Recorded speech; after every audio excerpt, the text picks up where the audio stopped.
Hello everyone, this is Bill Van Orsdel. Thanks for joining this Wednesday's webinar on what every self-publishing author should know about print on demand. I'm Bill Van Orsdel with WaveCloud. Up on the screen right now I've got my direct phone number and my direct email address. You are welcome after this presentation to give me a call or send me an email if you've got further questions or you'd like to see a set of the slides. I'm happy to send them, happy to share them. But let's go ahead and get started. Before we get started, I just want to let everybody know that I'm recording this session for playback later. We do this with all of our webinars. It's so that if you have to leave early or if you missed it, you can come back and take a look at what we did and also see some of the questions and the answers from our participants. Again, as I mentioned before, if you'd like the slides, I'm happy to send them. Just send me an email. I'll also show my email address as the very last slide today. And let's just do a quick checklist of assumptions. I'm assuming that you've already researched your target reader, you know your genre, you have or you're creating an ebook. Most self-published authors start with an ebook, and that you want to reach the broadest audience possible. The things we're going to talk about today are good for fiction or nonfiction. So we aren't going to talk specifically, except for in one instance, about what to do for fiction versus nonfiction authors. All of the things we're going to talk about are good for both. Just a quick word from our sponsor. I'm the Chief Marketing Officer at WaveCloud, but this isn't a sales pitch. This is not a how to do it, but really a what to do. We've got services that help authors do print on demand, create interior print layouts, create print book covers, do author coaching. We do all that stuff, but there are plenty of authors who get those services elsewhere and are very successful.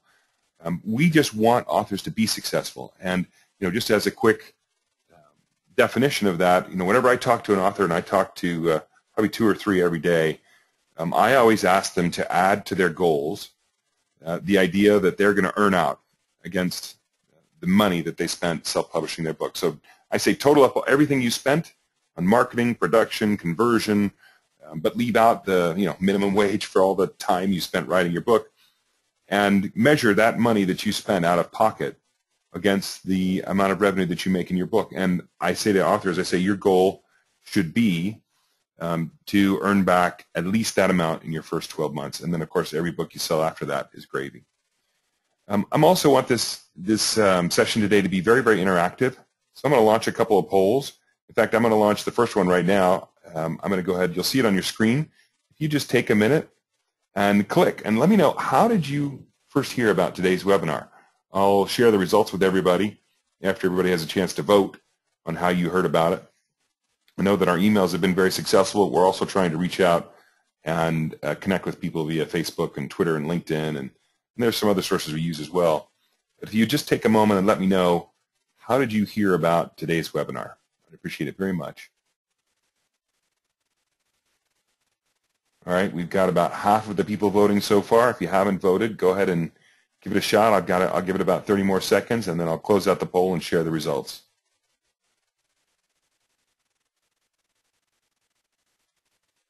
And here's the poll, closing it out, and then I'll share it back to everybody. So it looks like our email list is great, and there's not really a mystery there. This is actually true for authors as well. Getting a permission-based email list is probably the best way to market your book, your services, your company, the information you want to share, and so no surprise that that worked for us as well here. All right, let's go on to the next slide, which is where I want to talk about the key points. And so in case you have to leave, and it happens, you've got to be somewhere, you've got to go to a plane, or you've got to pick up the kids, or walk the dogs, or somebody comes to the front door, I'm going to tell you in advance what our recommendations are. I'll get back to these. I'll wrap up with these at the end, but I'll start with them in case you can't stay with us. So the very first one is that every author can benefit from a print-on-demand setup. You can reach more readers. The bottom line is that depending on your genre, as much as 70–80% of your readers like to buy your kind of books in print, and so an ebook won't reach them very well. And so having a print-on-demand version of your book available, even if it's only online, although we'll talk about how to make it available in bookstores, is pretty valuable. You also look more professional. So when they go to your Amazon.com sales page and they see that not only do you have an ebook, but you have a print book, you look a little more like a traditionally published book. And that's always helpful. There's still some stigma out there, there's no doubt about it, amongst people who say, well, I'd never read a self-published book. But as we advise all of our authors, you want to publish to professional standards, and one of them is you should have a print version of your book available. Second, print-on-demand setup isn't very expensive. Unlike the old days, right? The old days, I say almost before the internet, where you had to go to a printer, a short-run printer usually, and print, say, 1,000, 2,000, 3,000 copies of your book at $2.50, $3, $5, $6 a piece. That's a significant outlay. We're talking you could easily hit $10,000 and then be stuck with a pallet full of books sitting in your garage or your spare room or your basement. But print-on-demand doesn't work that way. Print-on-demand is about creating the book at the time that it's ordered. It's very, very effective, and it isn't very expensive. We'll talk about what those expenses typically look like. You should know that when you go to create a print-on-demand book, that it's going to require more work and more elements. I'll talk about what those are, but there is a little more time or expense required when you do a print-on-demand book. Also, we recommend that when you do print-on-demand, that there are two places where you want to set your book up. That's in CreateSpace, which of course is a subsidiary of Amazon, and in the Ingram system. And Ingram has two choices, Ingram Spark, Ingram Lightning Source. We'll talk about those two choices and which one seems to make the most sense. I also recommend that to save costs and to help your book sort of be uniform across channels, that you pick a single common trim size. So we'll talk about what that is and what that means if you're not familiar with it. But you want to pick one trim size to use both in CreateSpace and in the Ingram system. And then, of course, you want to give some thought. The same way you gave some really detailed thought and analysis to how you price your ebook, give the same kind of methodical, intentional analysis to how you price your print-on-demand book correctly. So I'll take a moment and pause. If anyone's got any questions before we get any further, I'll even go ahead and launch Survey 3. I noticed that a couple of you have already asked questions, or you already responded in the question section. Thank you very much. Let me show you the survey. I'd like to get a sense of, are you thinking about print-on-demand? Do you already have one? Are you in the course of doing one? Let me know, because it'll change the depth to which I go into some of these topics. And we might skip over the easy stuff or spend more time on the basics. So if you would, take a look at the poll and let me know if you've done a short print run already. Maybe you're planning on print-on-demand. You haven't made up your mind. Tell me where you are in your process, and I appreciate it very much. All right, we've got about 2/3 having voted. Anyone else want to chime in? All right, great. I'm going to go ahead and close the survey. I'll share the results so you can see where you are with your peers. And so here we go. Most of our callers today are planning on but haven't executed their print-on-demand version yet. We've got one section of you, about 10%, they already have it, and another 10% that haven't made up their minds. Okay, so that's good to know.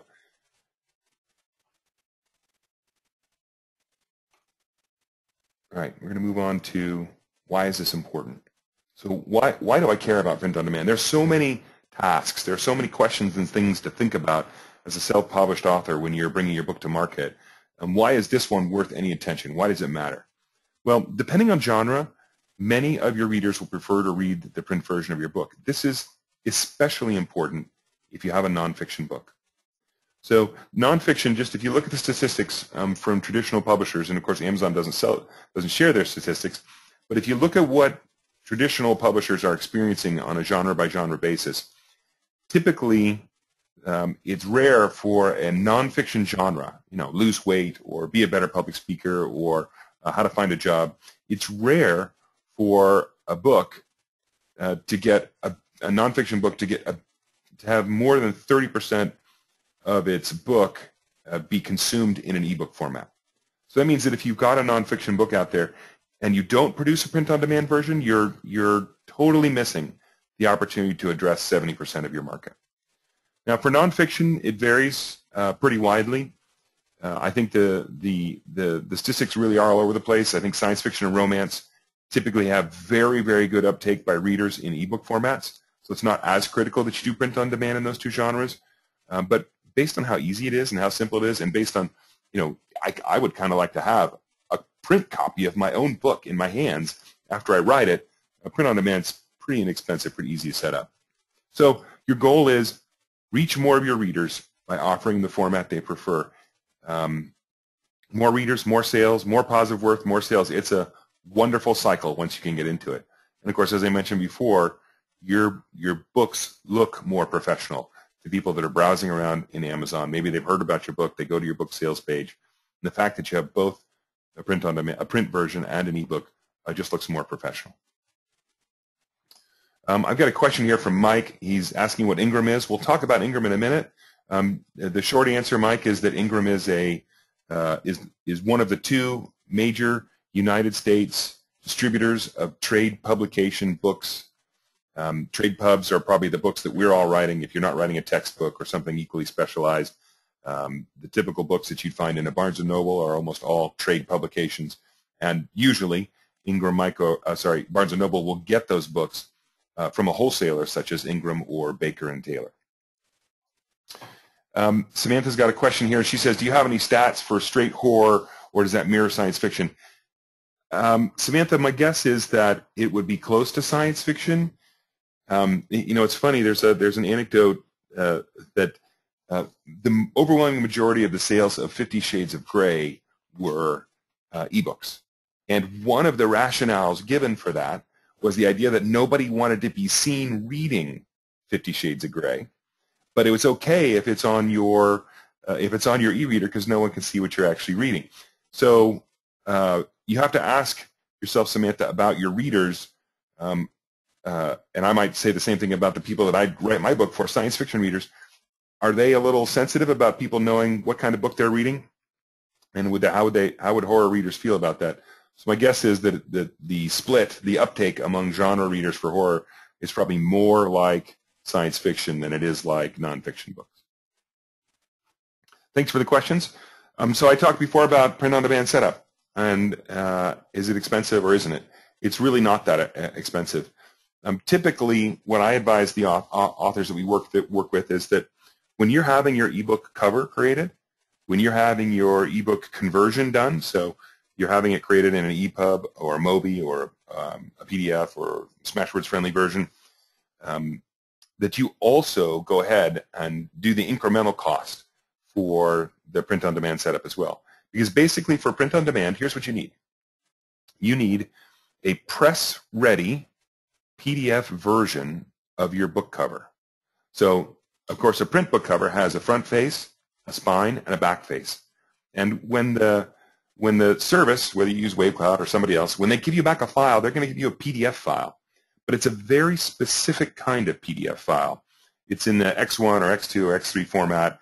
It's called press ready, meaning it's ready to be sent directly to a printing press. It's typically higher resolution, higher dots per inch setting. So that's one of the two files you need to do print on demand. The second file that you need to do print on demand is the interior layout, the text. So laying out the text for a print-on-demand file is different than an ebook file because you've got to have headers, you've got to have page numbers, and it's just a little more complex. But it's not that much more complex. And if the artist or the conversion specialist already has your file open and they're working on it, you know, I recommend going ahead and just having the print-on-demand stuff done at the same time. So, you know, as you can tell, at least when we help customers, it's adding an interior layout format to your conversion request. It's $75 to $150 more, depending on the size of your book. Getting the print cover done at the same time your ebook cover is done, that can be $100 to $200 more. Yes, there's a little more content for the back cover, but generally you're going to create that. And we'll talk about what some of those elements are that go on the back cover. But you know, you have to create the blurb on the back of your book. You're probably going to provide the images that go on the back of the book. When the ebook creator is working on the images on the front or the color palette on the front, they can wrap that around the back pretty easily. When you use Ingram, when you go set up your book in the Ingram system, there's a fee, and that fee is usually between, depending on whether you use Spark or Lightning Source, and again, I'll talk about what those two are in a moment. That fee is $45 for Spark, $75 for Lightning Source. And CreateSpace has no setup fee. So the bottom line is that it's like free to set up print on demand in CreateSpace. And we'll talk about why you want CreateSpace versus Ingram.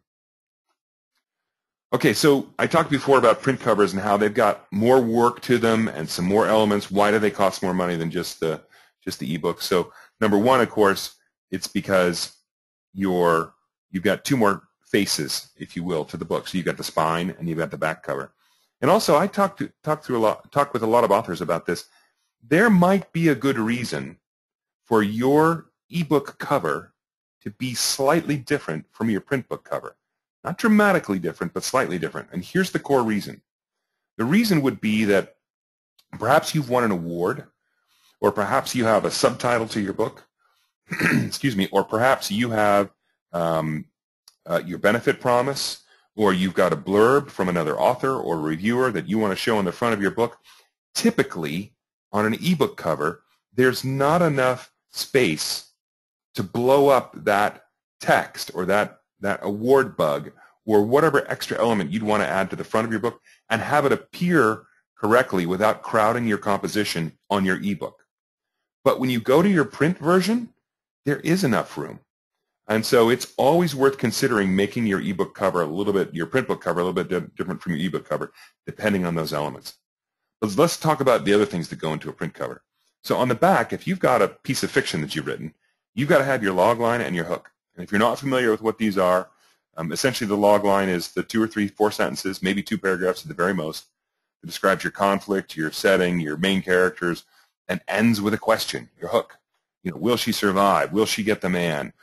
Will they repel the alien invasion? You know, will they discover the source of the blood in the basement? Whatever the answer is.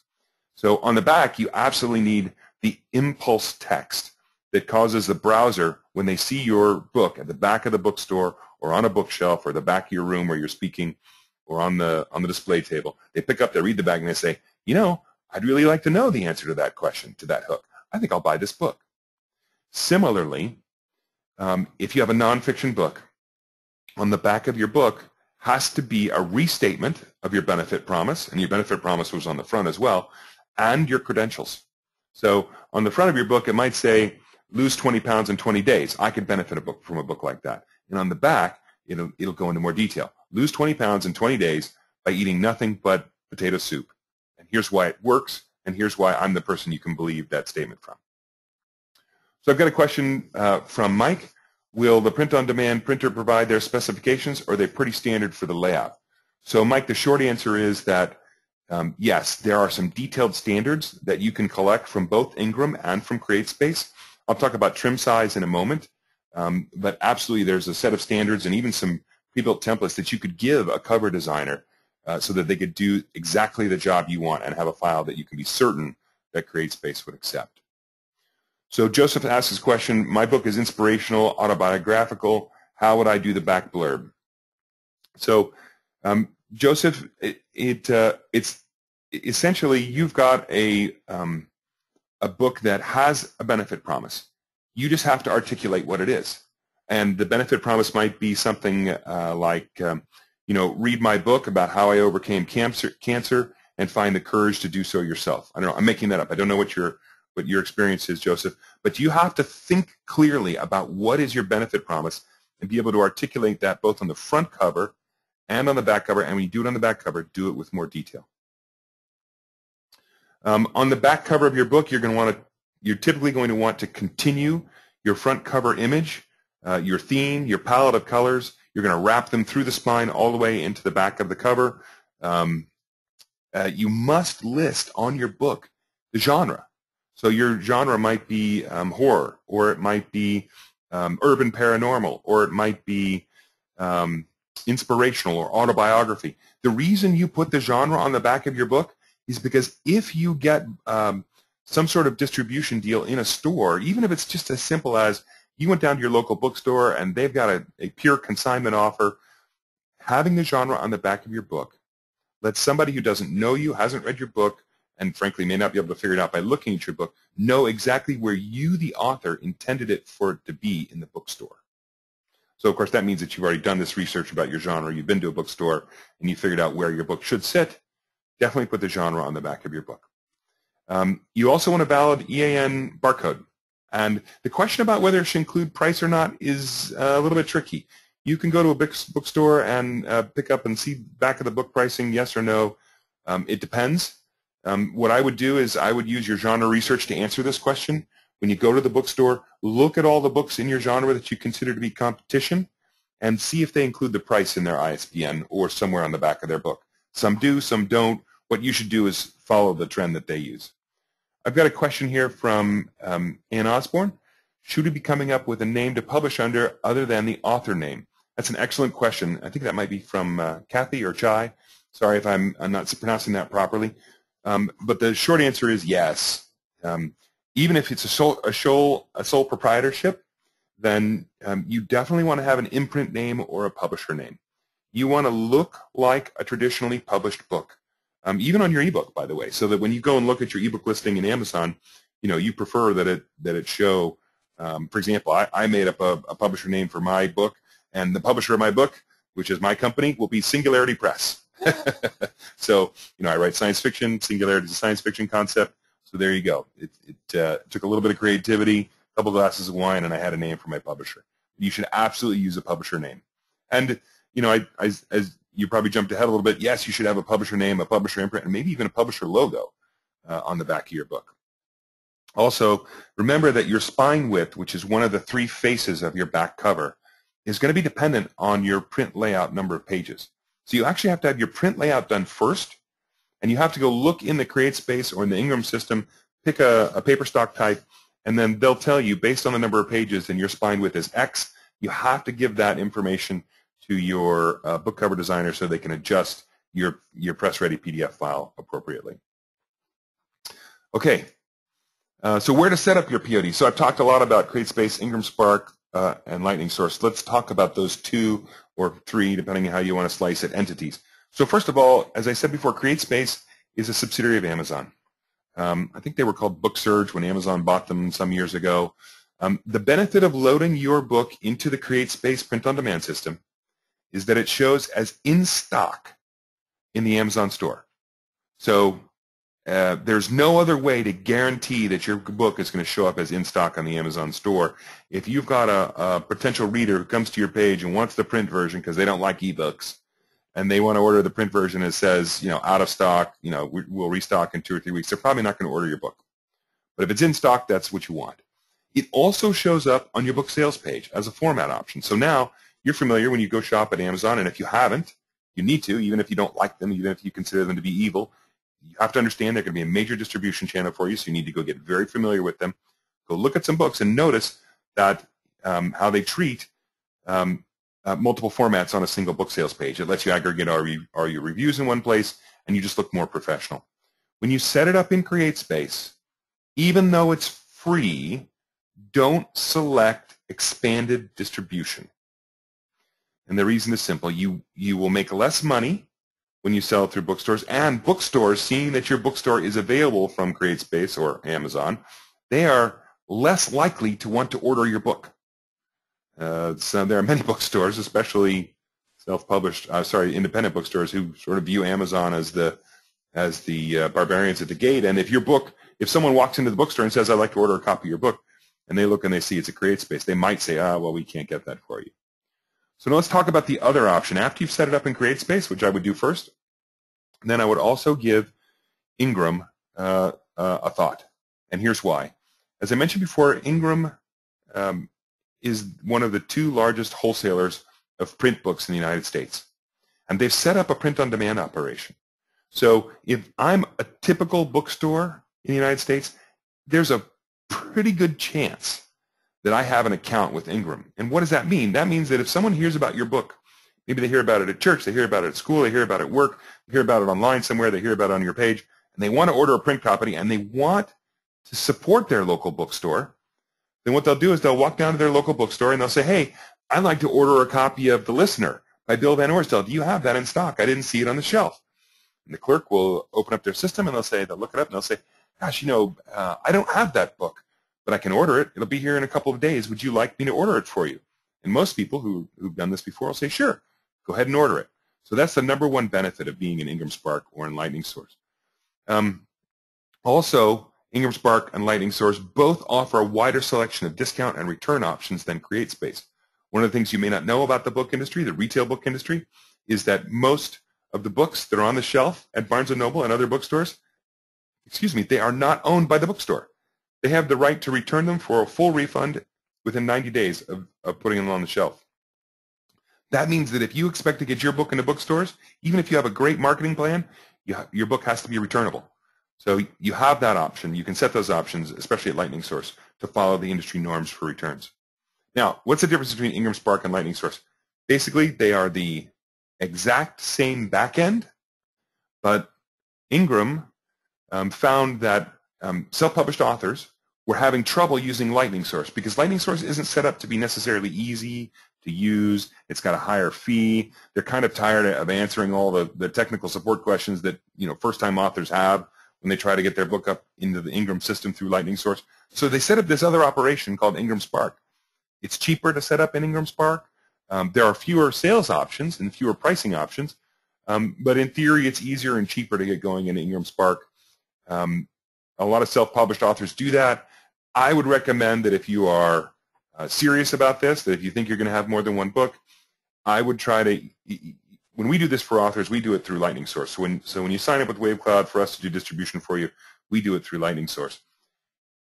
You should go to Lightning Source if you're serious about having more than a few books, or you plan to have more than a few books, and set up an account. It is more expensive to get started, but you have much better discounting and pricing options available to you when you use Lightning Source.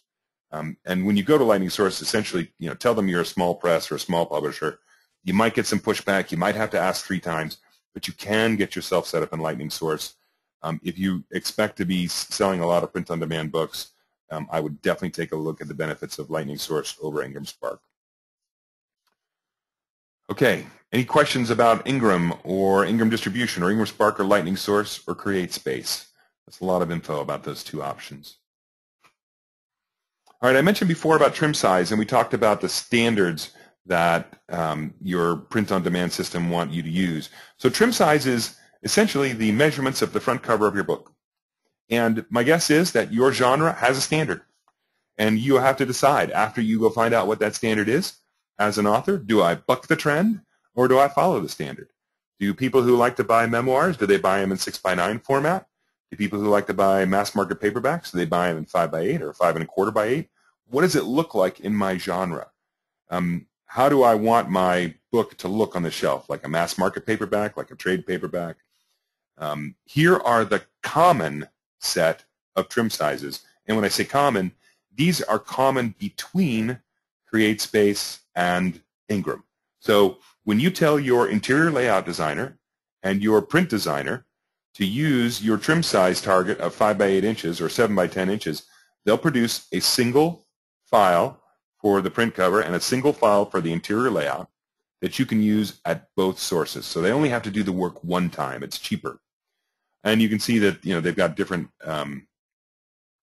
size limits based on which paper type you choose. This just happens to be from CreateSpace. So when you visit CreateSpace, they can give you templates. They can give you templates to give to your cover designer. Our cover designers and our interior layout people use those to help create good-looking print layout book, good-looking print layout, interior layout, and good-looking book covers. But these are the trim sizes you have to start with when you go to make your decision about what to do next. Then the last topic, pricing your print-on-demand version competitively. So, this is sort of a rehash of the conversation we have about ebooks. What is your genre and competition doing? And I say competition, it's not really competition, but what are the other authors, the leading authors in your genre doing with pricing for their ebook, for their print book? What you'll find when you set up a POD solution is that it's very inexpensive, and that so we've got an author right now. His book is doing very, very well. He sold, I think he sold 1,300 copies since the last week in December. So his book's only been out about 30 days, and of those, about 30% are in print. And he went and picked a trim size that matched well with what other books in his genre. This happens to be a book on investing. And he used that as both his pricing guide and his trim size guide. He looked at what are my competitors doing. So he decided to go with the trend to make his book look like the other ones that are out there. And also remember this, when you set your print-on-demand price, that Amazon will show your ebook price as a discount from it. So for example, I just went in and pulled a book by Simon & Schuster, a pretty popular book. It's got 1,400 customer reviews, so it's probably sold tens of thousands of copies. And you know, their print list price is $24, but the Kindle price, at least for the moment while it's on sale, is $1.99. And so people look at that. They look at the you'll save 92% and they say, okay, I like that. So by having a print book, you make your ebooks look even better. Okay, so you know, today's is a little bit shorter than usual. So I'm looking at Mike. He says, I'm looking at these prices, and I would first think it's terrible.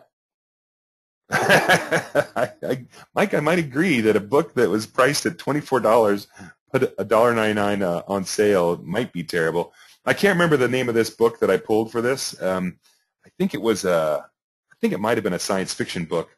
And I think what's going on here is that Simon & Schuster, of course, one of the big 5 publishers out there, is learning how to experiment with pricing flexibility. So it used to be that the big publishers didn't want to discount, didn't want to authorize Amazon to do any discounts, and they had this thing called the agency model for which the Department of Justice prosecuted them all.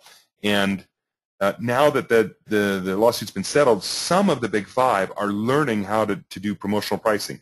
So my guess is that this book is normally I'll guess a $10 or $14 ebook, and they've temporarily knocked it down to $2 to try and prop up some sales and keep some sales momentum. Momentum is going. And you know, Mike's point is don't overprice your print book. Absolutely right. You know, I started to tell you about our author that has sold about 1,300 books since the end of December, and at first he priced his print book at $14.99, and then he's knocked it down to $9.99. And on a book his size, and it's not a mystery, when you see it in CreateSpace, it costs him about $5.07 every time he sells one. So if he's got a $9.99 book, you know, he's making a decent royalty, and $9.99 versus his ebook version, you know, still makes it look good. So you're absolutely right. You have to think critically about how you do your print-on-demand pricing. So back to the final recommendations. This is where we started. I hope you'll agree every author can benefit from a print-on-demand setup. There are still plenty of readers out there that don't have reading devices yet, or have them and don't want to use them as reading devices. You know, they've got tablets, and so they haven't converted over to the digital world yet. And with print-on-demand, you can reach more readers. You can definitely look more professional on your website. Let's see, I've got another question here from Chai. It says, I write romance. Standard romance is smaller size than Christian romance. What if I don't want to pigeonhole? So I think that's an excellent question. In the right way to say it, if you expect most of your sales to be ebook sales, I wouldn't stress too much about your trim size choice, and about whether you want to break the mold or not. So I think it's okay to have a larger trim size. I think one of the things that you're going to want to think about as well, and this goes for everyone, when you're doing your interior layout, you know, let your interior layout designer select your font. They'll probably use one of the same fonts that we've been using, or the same font family that we've been using in this industry for the last 1,200 years. But talk critically with them about point size, about font size. And then when you start talking about font size, the next question that's going to come up is, well, what does that do to my page count? What does that do to my print-on-demand base cost? So there's a little bit of calculation to do there, but we've got, in the United States anyway, we've got an aging reading population, and I think the trend away from super small type toward more readable type is coming, and this is unavoidable. Mike's got another question. He says, what about distribution? They print to order, but do they send to the customer or to the author? So, Mike, that's an excellent question. There's actually CreateSpace actually serves 2 functions. One, they send the book directly. It's literally across the street from the Amazon shipping warehouse. So the CreateSpace print-on-demand facility is across the street. They print the book every day. They put a bunch of them on the pallet, and they send them next door to the shipping department, and they go directly to the person that ordered them. But we also have authors that have done nonfiction books and some fiction books who say, hey, I want to send out, like the author I was just talking about, hey, I want to send out 10 copies to reviewers, and I want to send them print copies. You know, here's a list of all the people to send them to. You can go right into CreateSpace, and you can set up, you can tell them to send those books directly to those recipients, or you can say, hey, send me 10 of them, and I'll send them myself. So that way you can stick a bookmark in there or a nice note or whatever it is that you want to do. So, Mike, the answer is that they'll ship either directly to the customer or they'll ship to you. Another thing that we have some authors do is that, especially if they're early in the game and they're doing reviews or they want to pump up sales a little bit, if you're sending out a bunch of review copies, whether they're ebooks or whether they are print books, it's okay to use that the gift button there at the top of the Amazon page to gift a print or gift an ebook version to someone. It counts in your sales, and then when they go and do a review, it shows as an Amazon verified purchaser. So that's always valuable as well. Robert's got a question. He says, is color worth the cost? I would say I'd say color is worth the cost if you have a book with a lot of color images. If you've just got some text that's got if you've got a few elements of text that are in a different highlighted color, then I'm not certain about whether it's worth the cost. I do know that it's more expensive. But Robert, if you want to, private message me or send me an email later with a sample of the book or with more details, I'll be happy to answer that because I think it's different for everyone. And then Mike says, that's what I was thinking, distributing using a writer's guide to target and promote offline. Absolutely, Mike. It's very common to use either Ingram or CreateSpace to order a bunch of your books, especially if you're a nonfiction author. It's very common to go to CreateSpace or go to Ingram and say, hey, I need you to drop ship 100 copies of this book to this hotel, this venue where I'm going to be speaking, because I'm going to sell them at the back of the room. So it's very common to use those services for that purpose. I've got a question here by Toxie. What about publicity? Publicity is not really the focus of today's webinar. Publicity really depends a lot on your target market, how well you define your reader base, and what I tell authors is if it's fiction, there's probably a launch that you want to do for your ebook and your print book, and then you want to maybe spend a few weeks flogging your book to your various networks, maybe to a blog tour, but then sort of I would go on and start writing more and write the next book. For nonfiction, it's very different. Nonfiction is about platform building and about permission-based email lists and links at the end of the book. Toxie, I think your book, if I recall correctly, is a fiction book. So that's my basic advice, which is get out there and connect with your audience, but don't flog it too hard. Okay, just finishing up with the final recommendations. So print on demand isn't very expensive. As you saw before, you might add a couple of $100s to the cost of what you're doing, and it gives you a whole other format to work with. It's also nice to get a copy of your book in your own hands that's real. You can put up on your shelf and show to your friends at dinner parties. But do remember that creating a print cover and to some degree an interior print layout requires more work, and there's more elements to it. So whether you do it yourself or whether you hire someone else, be ready with those elements. We recommend that at the very least you do CreateSpace, and that if you want good availability in bookstores, do Ingram as well. But if you're going to do both of them, CreateSpace and Ingram, don't select either of their expanded distribution options. Pick a single common trim size that'll work in both systems. That way your providers or yourself only have to create one set of files. And of course, think critically and methodically about your print-on-demand pricing. And then Samantha says, hey, I'd really like to see a webinar on launching a book. Samantha, thank you for the suggestion. I'd like to put together one of those as well. I'm going to go ahead and launch survey number 4 real quick. Let's see. I'm really curious if we are doing these webinars at a time that makes sense for everybody. If you would, just let me know what time zone you're in now. And then after you tell me that, I'm going to ask you to tell me what time in your time zone seems to work the best for you. So I'm going to go ahead. It looks like I've got about half the people have voted. There's 2/3 of the votes. and almost up to 100%. Okay, I'll close it. If you're curious, I'll share it so you can see where everybody is. Looks like almost half of our folks are on the East Coast. I hope that, oops, it didn't pop up very well, did it? It looks like about half our folks are on the East Coast. I hope that you're all keeping warm. That's all I can say about that. Wow, looking at the snow today. And then also, if you would, just let me know what time zone, what time in your time zone that would be the best time to do a webinar for you. Is it during the day? Is it after working hours? Is it, I mean, we haven't tried to do any on the weekend yet, but maybe we should. But I'd be curious what seems to work the best.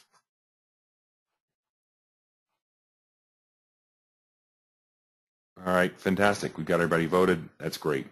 So just to wrap up, of course, here's again, my phone number, my email address. You are welcome to reach me directly with any questions you might have. Oops, I just ended the slideshow. Didn't mean to do that. But please feel free to give me a call or an email if there's anything else we can do to help you. I wish you the best of luck with your print-on-demand books. If you need any help with them, we offer some of these services, and we're happy to help. Thanks, everybody, for joining today. I appreciate your support. Have a great day.